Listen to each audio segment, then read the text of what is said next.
اگر آپ سمجھتے ہیں کہ آپ بہادر ہیں تو یہ کہانی رات کے اندھیرے میں ضرور دیکھیں، لیکن یاد رہے شاید آپ کو نیند نہ آئے۔ بارش کی بوندیں چھت سے ٹکرا کر کمرے کی خاموشی کو توڑ رہی تھیں۔ باہر کا موسم سرد اور دھند آلود تھا۔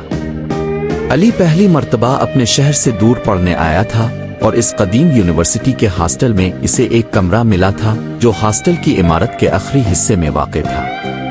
کمرہ نمبر 47۔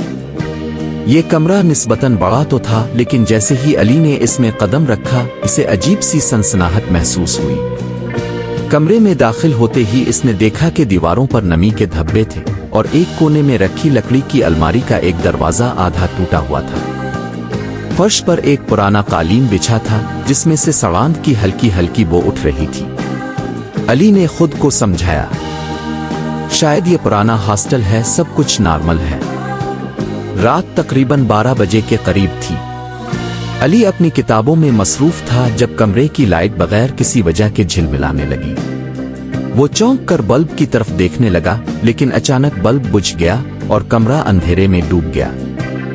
اسی لمحے اسے ایسا لگا جیسے کسی نے آہستہ سے اس کے کان کے پاس سرگوشی کی ہو۔ یہ تمہارا کمرہ نہیں ہے۔ علی کا دل زور سے دھڑکنے لگا۔ وہ فوراً اٹھا اور موبائل فون کی ٹارچ آن کی۔ کمرے میں کوئی نہیں تھا۔ اس نے سوچا شاید وہم ہے اور دوبارہ بستر پر لیٹ گیا، لیکن جیسے ہی اس نے آنکھیں بند کیں اسے بستر کے نیچے سے کسی کے ناخن رگڑنے کی آواز سنائی دی۔ آواز اتنی تیز تھی کہ علی نے ہمت کر کے نیچے جھانکا۔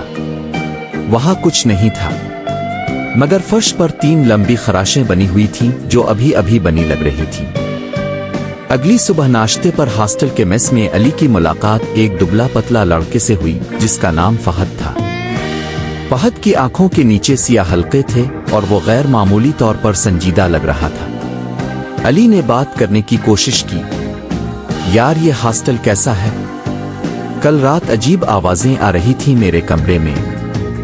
فہد نے ایک لمحہ اسے گھورا اور آہستہ سے کہا، کمرہ کون سا ہے تمہارا؟ 47۔ یہ سنتے ہی فہد کا رنگ زرد پڑ گیا۔ وہ بغیر کچھ کہے اٹھا اور چلا گیا۔ علی حیران رہ گیا کہ آخر کیا بات تھی اس کمرے کی۔ شام کو علی نے ہاسٹل کے دربان سے پوچھا جو ایک ضعیف شخص تھا اور کافی عرصے سے وہاں کام کر رہا تھا۔ اس نے ہچکچاتے ہوئے بتایا، بیٹا کمرہ نمبر 47 پہلے بھی ایک لڑکے کو دیا گیا تھا، اس نے خود کو ختم کر لیا۔ کہتے ہیں وہ رات کو چیختا رہتا تھا، کہتا تھا کوئی اسے پکڑنے آ رہا ہے۔ پھر ایک دن اس کی لاش الماری میں لٹکی ملی۔ تب سے لوگ اس کمرے میں زیادہ دن نہیں ٹھہرتے۔ یہ سنتے ہی علی کے رونگٹے کھڑے ہو گئے، لیکن اس نے ہمت نہ ہاری۔ تیسری رات علی نے بستر پر لیٹتے ہوئے اپنی ریکارڈنگ ایپ آن کر دی تاکہ کوئی ثبوت مل سکے۔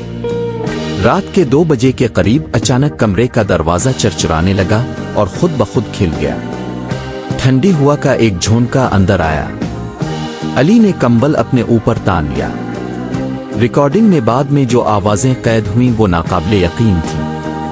تم بچ نہیں سکتے، خون دو ورنہ تم بھی۔ اچانک کمرے میں لائٹ واپس آئی اور علی نے دیکھا کہ الماری کا ٹوٹا ہوا دروازہ آہستہ آہستہ خود بخود کھل رہا ہے۔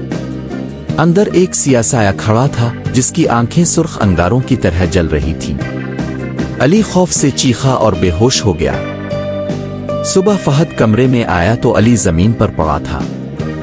اس نے علی کو ہوش دلایا اور کہا، یہ کمرہ چھوڑ دو، یہ ہاسٹل لعنتی ہے، جو بھی یہاں مرتا ہے اس کی روح یہاں قید ہو جاتی ہے۔ علی نے ہاسٹل چھوڑنے کا فیصلہ کر لیا، لیکن جب وہ سامان باندھ رہا تھا اس نے آخری بار الماری بند کرنے کی کوشش کی۔